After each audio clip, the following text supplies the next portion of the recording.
Ravi de vous savoir nombreux en train de nous suivre de partout. Mesdames, Messieurs, bienvenue dans cette édition d'information à la une de l'actualité. Les élections du 20 décembre 2023 en République démocratique du Congo auront bel et bien lieu. Propos du secrétaire exécutif de la CENI au Sud Kivu, Pius Biukungu, annonce l'arrivée d'un premier lot des 2000 kits électoraux en province. Et les transports en commun est devenu un casse-tête depuis un temps dans la ville de Bukavu. Entre la rareté des véhicules et la hausse du prix des transports, la population s'indigne et souffre. La société civile Bureau urbain lance un cri d'alarme. Ces titres et d'autres vous seront développés dans cette édition d'information. Place à présent aux détails.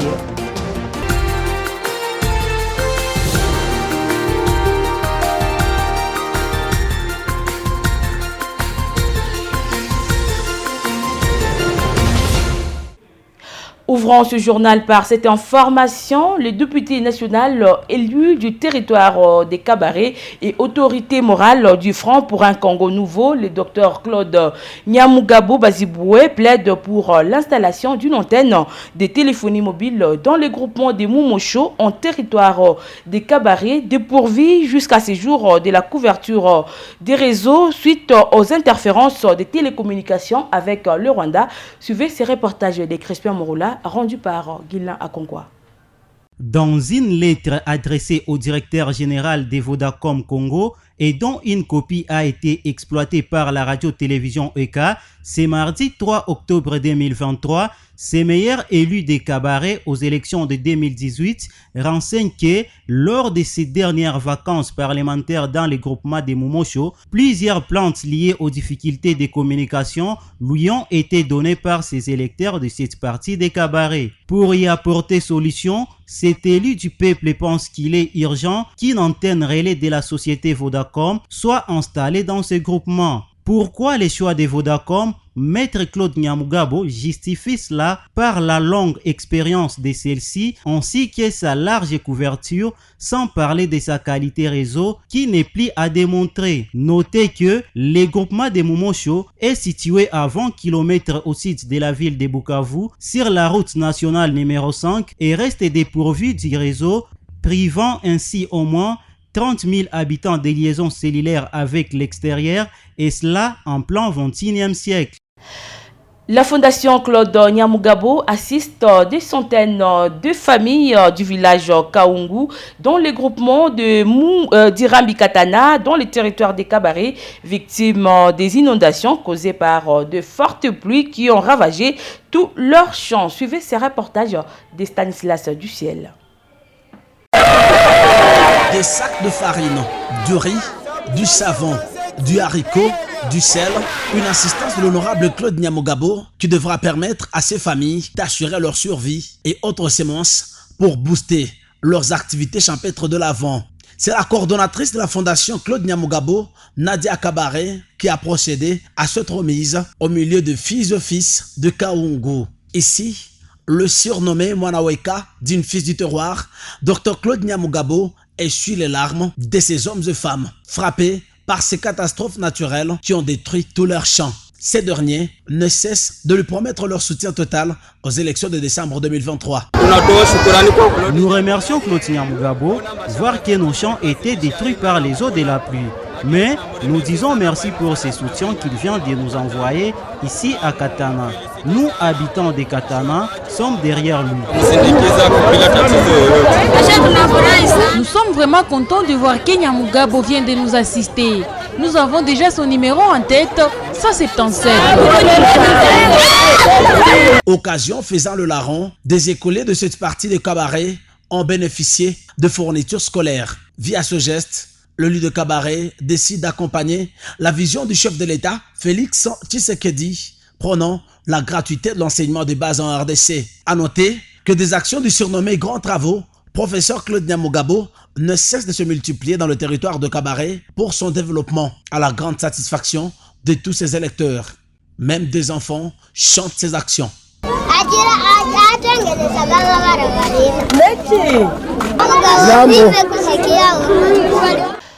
Parlons processus électoral. Dans cette édition d'information, au moins 2000 dispositifs électoraux de vote sont déjà disponibles à l'entrepôt de la Commission électorale nationale indépendante CENI située à Kavumu. Annonce faite par le secrétaire exécutif provincial de la CENI, Sud Kivu, Pius Bikungu, au cours d'une interview accordée à la radio-télévision ECA ce mardi 3 octobre 2023. Notre source précise que les élections auront bel et bien lieu le 20 septembre prochain. Suivez Pius Bikungu devant la caméra de votre chaîne. Oui, je confirme qu'il y a élection le 20 décembre 2023. Parce que aujourd'hui, qu'est-ce que la CENI n'a pas ici chez nous au Sud Kivu? Qu'est-ce que nous n'avons pas? Qu'est-ce que nous manquons? Nous avons déjà recruté les formateurs provinciaux, les formateurs territoriaux, les chefs de centres de vote. Ils ont déjà passé le test. Les membres du bureau de vote, ceux-là qui vont travailler dans le bureau de vote, sont déjà recrutés. Ouais. On a déjà les noms et toutes les listes sont déjà à Kinshasa. Au moment venu, nous allons passer à la formation. Après la formation, ils entrent dans la danse. On peut supposer, les gens peuvent supposer, peuvent penser, peuvent s'imaginer qu'il n'y aura pas élection, mais ce que je sais est que les élections auront lieu d'ici peu. Je ne peux pas ne pas vous rappeler qu'aujourd'hui, les machines sont déjà à Bukavu. Les machines que nous avons appelées dans le temps machines à voter et qu'aujourd'hui nous appelons dispositif électoral de vote. Parce que si on pouvait l'appeler machine à voter, les gens pensaient que c'est la machine qui vote. Non, ce n'est pas la machine qui vote, c'est l'homme qui vote, mais qui utilise un dispositif que nous avons appelé dispositif électoral de vote. Les machines sont déjà ici à Bukavu. Nous avons réceptionné ce matin plus de 2000 machines que nous allons dispatcher dans les heures qui suivent dans toutes les antennes de la province du Sud Kivu. Pour dire que les élections, c'est le 20 décembre 2023. Et en marge de la célébration de la journée de la musique que le monde célèbre chaque 2 octobre de l'année, au Sud Kivu, l'artiste de la musique gospel Susanna Tchombe appelle ses collègues artistes dans leur diversité à ne pas être exploités pour de fins politiques en cette période électorale, mais plutôt jouer leur rôle de sensibilisateur sur le civisme électoral au cours d'un entretien avec la radio-télévision ECA ce mardi 3 octobre 2023. Cet artiste qui évolue dans la ville de Bukavu au Sud Kivu plaide en outre pour l'appui sous toutes ses formes des autorités à tous les niveaux aux artistes afin de porter haut non seulement la musique de la province, mais aussi les œuvres d'autres artistes évoluant dans d'autres domaines de l'art. Elle est devant votre chaîne. Suivez. La musique ici à Bukavu, je peux dire que c'est tantôt plutôt. On peut penser que ça va, il y a des périodes où ça va et il y a des périodes où ça ne va pas. Il y a des périodes en tout cas où tu vois comme si ça va avec les artistes, que ce soit les artistes montaires ou les artistes gospel. Et il y a d'autres moments où tu vas voir comme s'il y a une baisse dans le monde musical, dans la production des nouveaux titres, des nouveaux albums, des concerts, tu vois qu'il y a une baisse. Je vous invite à soutenir la musique de chez nous. Soutenons-nous vivants. Soutenez la musique de chez vous, chers autorités. C'est vous.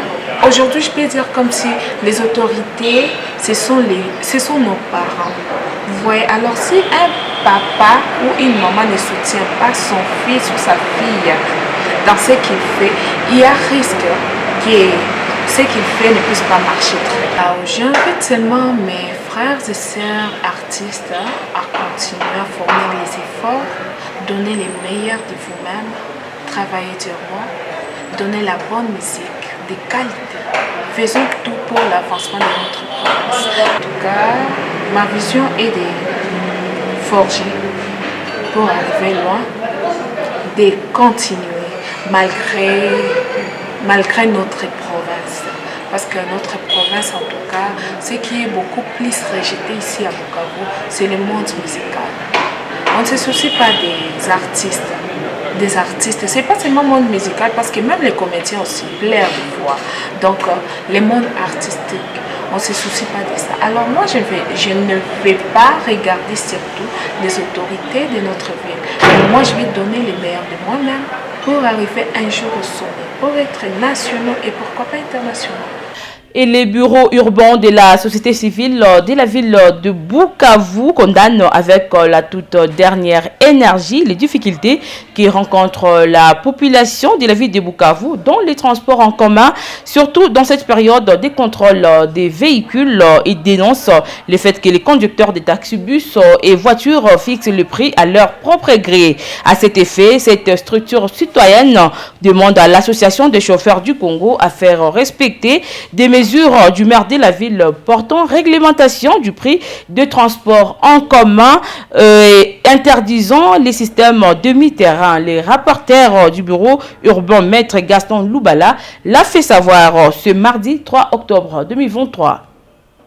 Les transporteurs en commun commencent à fixer les prix à leur guise et cela a pour conséquence la population qui ne sait pas se payer les transports, et cela nonobstant la décision du maire de la ville fixant le prix du transport en commun.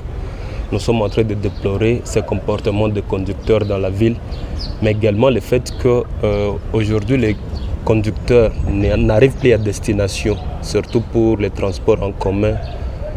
Place de l'Indépendance Ngouba, place de l'Indépendance Bagira et vice-versa, mais également les transports place de l'Indépendance vers Chimpunda. Les conducteurs n'arrivent plus à destination, ils se limitent en cours de route pendant qu'ils ont fait payer les transports pour l'ancienne destination. Nous sommes en train de déplorer cette situation, d'où nous appelons au maire de la ville à pouvoir diligenter des enquêtes pour que ces conducteurs-là soient sanctionnés conformément à la loi. Également, nous sommes en train d'interpeller l'association des chauffeurs du Congo, parce que cette association est là pour aider au pouvoir public de faire respecter les textes légaux. Bouclons cette session d'information par l'actualité sportive. Abamungu Bachwira John est le nouveau président de l'entente urbaine de football de Bukavu. Cet ancien secrétaire de l'EFBUK a été élu à l'issue de l'Assemblée générale extraordinaire tenue ce mardi 3 octobre 2023 à la terrasse de l'hôtel Bougougou. Nous sommes en commune d'Ibonda. Suivez ces reportages. Abamungu Bachwira John est le nouveau président de l'entente urbaine de football de Bukavu.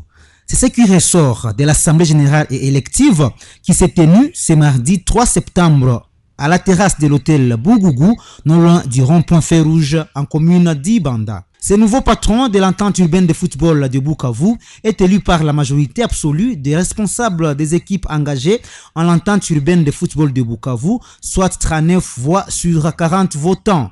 Il sera secondé par Richard Moignemali ainsi que 5 autres membres. John Bachwira promet aux responsables des équipes qui ont fait confiance en lui de travailler comme un seul homme pour l'intérêt du football à Bukavu et de tous les sports en général. Une promotion. J'étais pendant 8 ans secrétaire exécutif.